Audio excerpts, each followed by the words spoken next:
নাম? আমার নাম কেদার শীল, বাড়ি? বাড়ি কেউটগেড়িয়া। আজকে বিক্ষোভে সামিল হয়েছেন কি কারণে? এই পুলের উপরে এই পুলটা ভগ্ন অবস্থায় দীর্ঘদিন চলে আসছে। আমরা বিভিন্ন জায়গায় বিভিন্ন প্রশাসনিক দপ্তরে জানিয়েও আমরা তার কোনো সুরাহা পাইনি। কিন্তু আমাদের এখানে এই ব্রিজের উপরে রোজি রোজগার থেকে কাছে হাই স্কুল আছে, বিদ্যাসাগর হাই স্কুল আছে, একটা অঞ্চল অফিস আছে, স্বাস্থ্যকেন্দ্র আছে, পোস্ট অফিস আছে, রেশন দোকান আছে, প্লাস প্রাইমারি স্কুল আছে।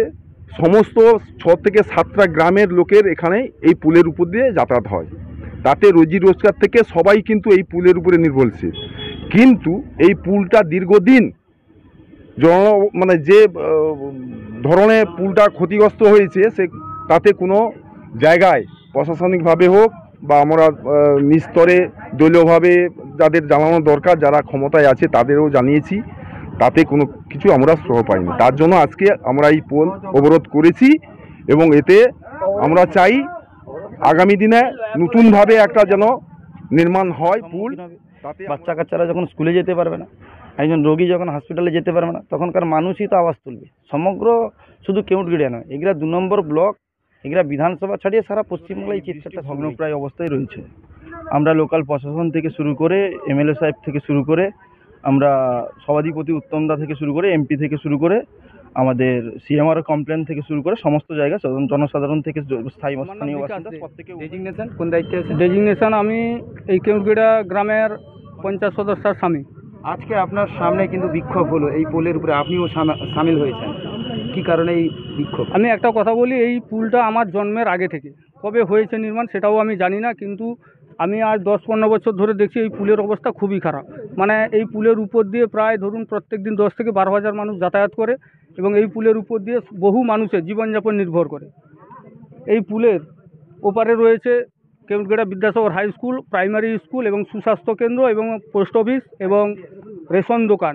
তো এই পুল যদি ভেঙে যায় তাহলে প্রচুর অসুবিধা হবে সাধারণ মানুষের, রোগী থেকে শুরু করে সাধারণ মানুষের, এবং যান চলাচল যেভাবে করে অনেক মানুষের এখানে জীবনযাপন হয়, সংসার জীবনযাপন হয়। তো আমি চাই এই ভগ্ন পুল যাতে তাড়াতাড়ি নির্মাণ করা যায় এবং নতুনভাবে যাতে যেতে হবে। কিছু করার নেই, রোগীটা এক জীবন আগে, আমার জীবনটা পরে। আগে রোগীর জীবন, রোগী বাঁচাতে হবে। আমি সমাজসেবী, বড় জিনিস। আপনি কি চাইছেন?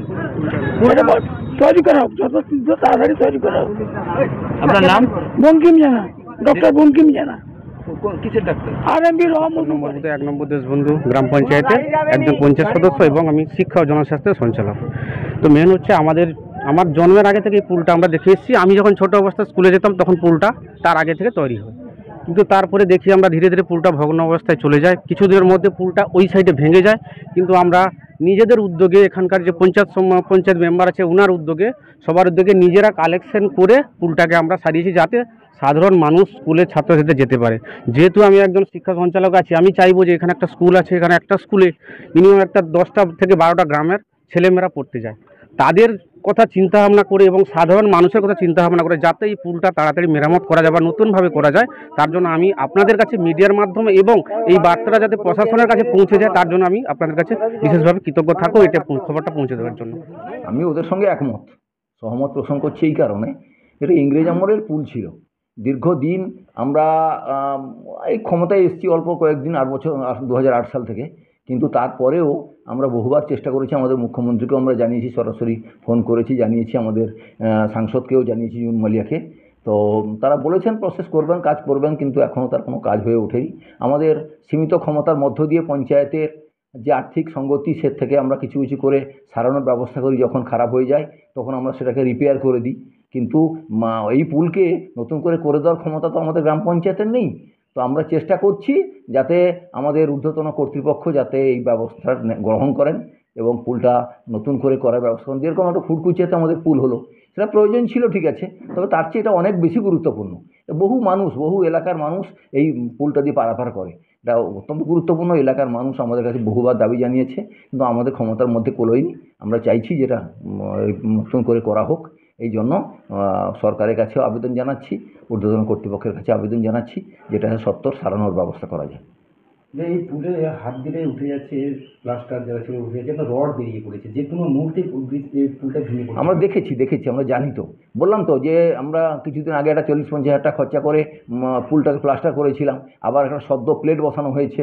এইভাবে করছি, টুকটুক করে করছি। গ্রাম পঞ্চায়েতের ক্ষমতা কতটা, এই ক্ষমতার মধ্য দিয়ে যতটুকু করা সম্ভব ততটুকু আমরা করছি। এলাকাবাসী তাই বলছি, এই পুল যদি নির্মাণ না হয় বা নতুন করে যদি না হয়, তারা কিন্তু পরবর্তী দিনে বৃহত্তর আন্দোলনে আমরাও আন্দোলনে সামিল হব, কোনো চিন্তা নেই। তার কারণ হচ্ছে এটা সবার দাবি, জনগণ নয়, পঞ্চায়েত নয়, সমস্ত জায়গার মানুষের দাবি। আমরা আমাদের বিধায়ককে জানিয়েছি, আমাদের সাংসদকে জানিয়েছি, আমাদের মুখ্যমন্ত্রীকে জানিয়েছি, সব জায়গায় আমরা জানিয়েছি। দেখি কি হয়, কতদিন এই কাজটা হওয়া দরকার। আমার নাম আলোক মহাপাত্র, উপপ্রধান, দেশবন্ধু গ্রাম পঞ্চায়েত।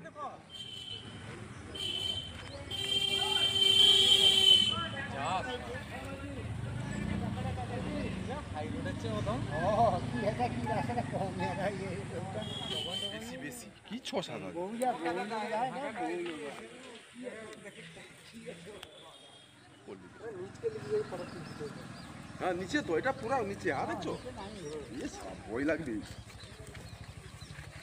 কি অবস্থা হয়েছে চাচক, বিশাল ঘাবড়া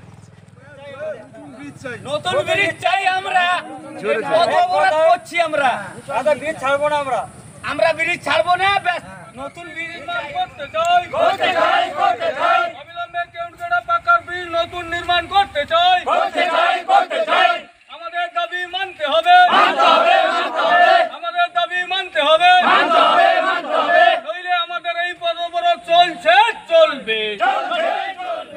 মার বদলে কোন আমাকে মা বলা।